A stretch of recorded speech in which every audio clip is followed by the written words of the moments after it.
Welcome to the 2010 PaddyPowerPoker.com Irish Open from the Burlington Hotel in Dublin. It's the oldest poker tournament in Europe and certainly the most respected. 708 players are making their way through Dublin to the holy grail of poker for a share in the €2.2 million prize pool. They've come from as far away as the USA, Canada, Israel, Australia, South Africa, and the rest of Europe, and even further afield. Limerick. No, that's not Jesse. Here he is. Well, you can hear the hum in the background because this year's Irish Open is about to begin. But what we thought we'd do, we brought back last year's champion, Krista Johansson, and last year's runner-up, Cara Scott, to recreate the pivotal hand in your heads-up. Raise. Raise. Raise. To 575,000. All in. I call. Call. I know you hate to relive this hand, don't you? I do, but the honest truth is I had not played very much heads up at that point in my career, and I knew that Krista was a better player, so I was trying to play quite fast because I figured that's a lot of where my edge would come, was really gambling a little bit and seeing what I could get, because I didn't want to play down the streets with them. Right, it was only like the 13th hand of heads up. You'd already lost a few chips and then gained some back. So you raised before the flop, didn't you? Absolutely. I mean, and I would do the same now. That's a perfectly standard hand to raise pre-flop with, definitely. And then, Krista, you called with King 3 thinking... Well, King High is pretty good, usually, and I like to see a flop with it. So the flop came down, what was it, King Jack 7, I think. And yes. You checked. I checked that. And then, Cara, you put about 175,000 in? Yeah, you know, continuation bet. I'd also hit middle pair there, which is probably pretty good. And I'd heard, you know, heads up, middle pair is pretty good. Not this time. This time, maybe I wouldn't. If he hasn't hit that, he's probably going to fold, and it might be better to let him bluff at the next street so I could check behind. I also don't think he's going to bluff raise that flop now, knowing him as a player as I do. So if I do bet into it and he raises me, I think I can find a fold there. Can we do it again? Can I get the fold? It's funny, though, but Krista, I mean, to be that strong with a king and no kicker, you must have realized that Cara was capable. Is that because you played with her on the final table all day? Yeah, but I mean, it's a lot of draws out there also. I mean, there's a lot of straight possibilities and a flush draw, so I want to win the hand right away. And when you check raise that flop to 575, are you're never folding at that stage? Well, I would never say never, but wow. You have learned. Yeah, it was very tough call. And I mean, do you think, Cara, that maybe now if you would take it back, you say you were a little too aggressive and Krista just picked you off? Yeah, definitely. And I think considering that he thought I was such an aggressive player, just shoving there was pretty bad anyways. You know, I could have just called as well and let him bet another street. If he was still behind, then, you know, I'd make more chips that way, get more value. I would play it a little differently now, yeah. It's a queen.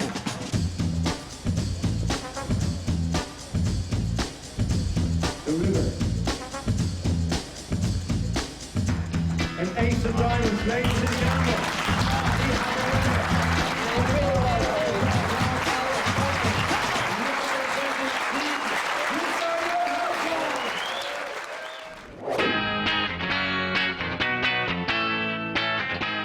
You know, you can't buy what this event has. You can't buy the buzz about it. And, you know, I'm the kind of guy that needs a little bit of inspiration, I mean, you know, to get me really going. And this is certainly the tournament that does it. You know, I mean, coming home and playing in front of an Irish crowd and with Irish players, you know, it's like a dream, this. I mean, this is my favourite day of the year. Probably my third or fourth time over the last decade, so yeah, always had good times. Not great results, but good fun, and end up being in the bar more often than not than at the table. My hopes for this weekend are not to lose too much. Just usually have too much to drink in Ireland, and then you just sort of lose sense of what you're supposed to be doing. But it's a great place, great tournament, and meet lots of good friends here. So Yeah, another Irish Open here. Really looking forward to this one. Looks fantastic, buzz around the place. It's just hopping here now. Can't wait to get going, really. My head is good. I've just been skiing for 9 days. So I've been doing high altitude training, which of course now, as all poker players know, is completely essential at any chance. Everybody's here to enjoy themselves, even though it's costing $3.5 grand. Most of them don't care, and a lot of them, nearly half of them, have qualified online, so it's not costing them any money. So it's going to be a big party for the weekend. I always enjoy playing in this event every year. It's kind of one that people look forward to all year long, and it hasn't let down so far. Can't wait. I mean, this is the best event in Europe by a mile, so I'm really hoping this is going to be the year. I got really close last year to get in the money. I finished in 78 with 72, but it was really a great experience, and it's a fantastic event. I mean, I've never been to the World Series. I'd love to go one day, but this is like an Irishman's World Series, you know, so this is fantastic. I really want to win this tournament, but I won't be too disappointed when I get knocked out, because you can see the atmosphere here. There's always great crack around the bar and stuff. And this is like a bit of a stag weekend for me as well. I'm getting married next Thursday, so as soon as I get knocked out, I'll be on the Guinness for the rest of the weekend. Everybody here cares, you know, the guys behind the desk out in the Burlington Hotel, I mean, they've all got an interest. You go and buy the paper, somebody's asking you, how are you going to do today? I mean, there's just a unique buzz to this, and it's partly because of the history, and partly because, I mean, Irish poker is just the most fun you're ever going to have playing the game. In seat number 1 from Germany, this is Torsten KNORR. He's from Berlin, has been playing poker for about 4.5 years. Seat number 2 tonight, he's a sole survivor. This is Gerard Martin from County Wexford. Not a full-time poker player, but perhaps he's going to be one. Seat number 3, big name on the European scene, had a lot of results on the European Poker Tour this year, Roberto Romanello. Seat number 4, a youngster, he's also a sole survivor, only 27 years old, looks about 18. This is Christopher Conlon. Another big London player. He's been far and wide. A lot of results over in Vegas. This is Joe Gresh. Originally from Russia, now from County Meath, this is Thomas Galesnius. And in seat number 7, there's a Dane on the table, 26-year-old Anders Rasmussen from Aarhus. Ladies and gentlemen, first of all, a very warm welcome to the 2010 PADRAIG Irish Open. As you can see, we're back in the Burlington, a great venue. There's going to be music and all sorts of crack in the bar every night, so we hope you really enjoy yourselves. And I just want to wish you all the very, very best of luck. I want to say my favourite few words now to the dealers. So when you're ready, could you please shuffle up and deal? 25 and 50, please. It is so exciting always when this Irish Open begins. 2010, and I'm pleased to be joined by Ross O'Mullane, who's been on the scene, Ross, for this Irish Open every year for the last 4 or 5 years. Yes, this is my 6th Irish Open now, Jesse, and it's just getting better and better every year. I think we've got a really great event here at the Burlington this year. Yeah, and the guy's so excited to come back to the Burlington Hotel. The last time I was at the Burlington, of course, Marty Smith was the winner, so it means a lot to him as well. Yeah, I mean, Marty's hoping to do that again, I'm sure.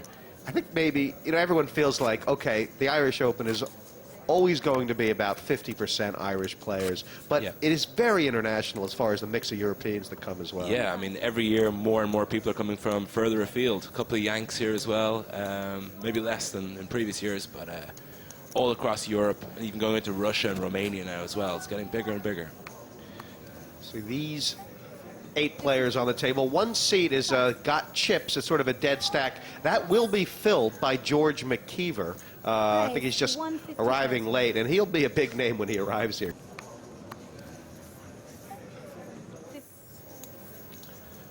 I think we've got a raise here from Anders Rasmussen.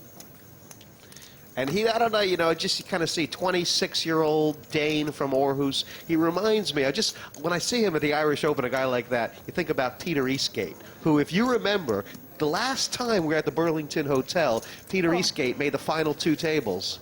Yeah. And that was before he won the World Series of Poker main event. Yeah, I mean, clearly this is a better event than the World Series of Poker, but it's great to get to go over to the States and show how hard the Irish Open is. Exactly. There's Anders Rasmussen. I think, is it the Fox from Waterford who made the final table that year? He dogged Peter Eastgate's aces and can say from then on, you know, that he knocked out the world champion of the Irish Open. He had huge support. When he got knocked out, everyone left and went to the bar, and there was just a cleaner and a cook left watching on the feature table. It's true.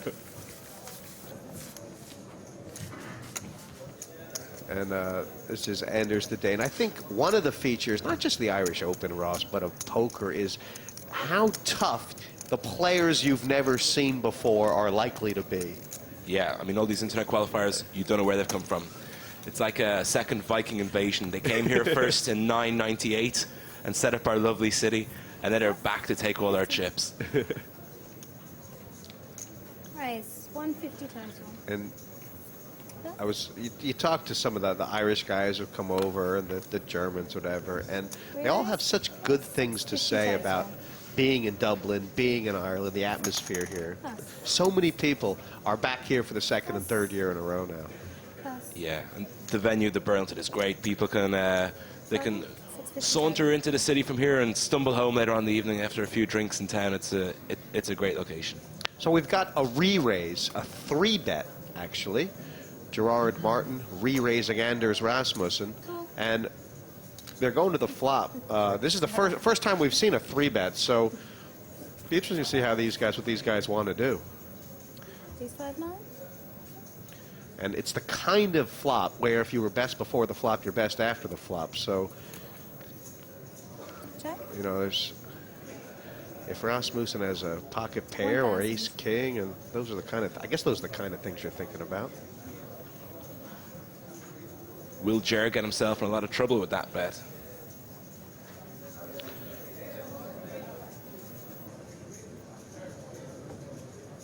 Cool.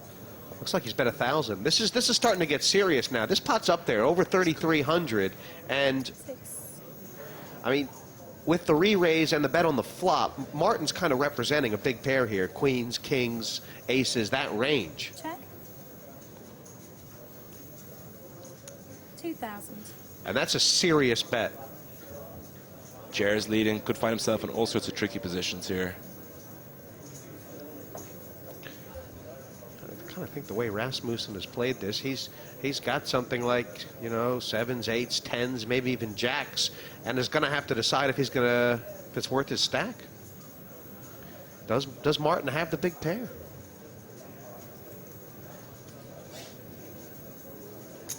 Raise to 4,500 total.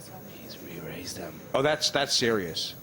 Oh, and he's a serious-looking guy as well. Gerard has a lot of thinking to do now. What do you do if you're Martin right now and you've got like that big pair? Because like, if you're Rasmussen, you can't really make this bet unless you can beat kings or aces. Yeah. You've been re-raised. He's bet into you twice. I think Gerard would have been happy if Anders went back to Denmark after his last bet, and now he's thinking, what'll I do for the rest of the weekend? He looks like a broken man. Meanwhile, Anders isn't giving away anything. That body language is stone cold. He's been listening to Lady Gaga. Is he going to show? First serious pot of the tour. I mean, that is a big pot. And Gerard Martin's sole survivor going to have to stare down the Dane.